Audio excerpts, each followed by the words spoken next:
So my name's Rebecca. I clerked for Justice Scalia in 2011 to 2012. And I mean, as Theroux sort of suggested, clerking for a Supreme Court justice is like a truly remarkable experience, and it's humbling every single day, I think, for all of us, for any justice who we work for.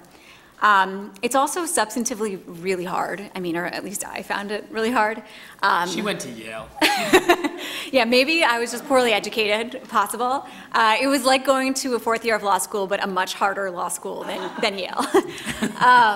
And part of the reason it's hard is you're switching gears between all of these tasks that Theroux described all the time. You might be looking at a cert petition that raises a tricky issue of constitutional law under the Fourth Amendment. Let's say, did the police properly search someone's home, or did they do so in a way that violated the Constitution? And then you could put that down and turn to a merits case, which is like a case that the court has agreed to hear about patent law, which involves scientific issues and what can be patentable. Another thing that the Scalia clerks do in particular, and that more so than any other chambers, and that I frankly was not that familiar with until I got to the court, was we handle, all the clerks handle sort of emergency motions that bubble up from the lower courts. But the most common type of emergency motion is a motion that precedes an impending execution. And those, come from the state in which the execution is scheduled. And each justice is assigned a part of the country called a circuit. And Justice Scalia happens to have the Fifth Circuit, which includes Texas. And so the Scalia clerks have to, what the court calls run an execution, almost, weekly, every other week. It depends what kind of a year it is in Texas, but it's a big job. And what happens in those is basically someone on death row, as you guys have all, heard on the news, has probably been on death row for 10, 15, 20 years, and there's a lot of legal proceedings that have happened in that time. And as their execution approaches, they sort of often have sort of a Hail Mary, like one last effort to prove that their conviction was unlawful, or that they're innocent, or something like that. And that Hail Mary will bubble its way up to the court, and the law clerk in the responsible chambers, which is more often than not Justice Scalia's chambers, will review all of the proceedings that have happened, review the petitioner's most recent request, draft up a memo making a recommendation, and the justice will review it and edit it. And then he will, although he has the power to rule on it himself, he never will. He will, for an execution, all of them will refer it to the entire court. So you send out your memo to all other justices, and then the justices all vote and on whether to grant the relief. And the vast majority of the time, the relief is not granted for the simple reason that after sort of 20 years of legal proceedings, it's very hard to have a claim left at this point. This like sort of Hail Mary type proceeding is always a long shot as a matter of law. And the Scalia clerk who was running the execution then goes downstairs and signs this piece of paper that basically says, like, Texas, you're good to go. And you wait there until you get the sort of all clear from Texas, which means like we're on the way or it's almost done, and then you go home. And the first time I did this, it was like I was almost shocked that I would be entrusted with this type of a job, but it really gives you a sort of perspective on the court system throughout the country and how these cases that usually wouldn't make their way up to the Supreme Court in normal circumstances do come up on these emergency petitions, and the justices all take them extremely seriously. All these things happen at like 9 or 10 at night. The justices are always on the phone at their homes, and all 9 of them, more often than not, depending on the issue, but tend to agree on the outcome. And anyway, that was, I think, that's a not particularly well-known part of the job. So that's another reason that it is a very hard job. So in addition to doing all of this stuff, Justice Scalia, while I was at the court, was writing a book, which is not unusual for him. He's a prolific writer, and he's published several books in the last decade. The book that he was writing while I was there was about the interpretation of legal texts, which is something the Supreme Court has to do all the time, figure out how to read a statute and how to read the Constitution and how to apply it to a particular case. But the book that he's best known for is a book, at least as a justice, is a book that, sort of describes his approach to the law, which is also what, Justice Breyer's book does.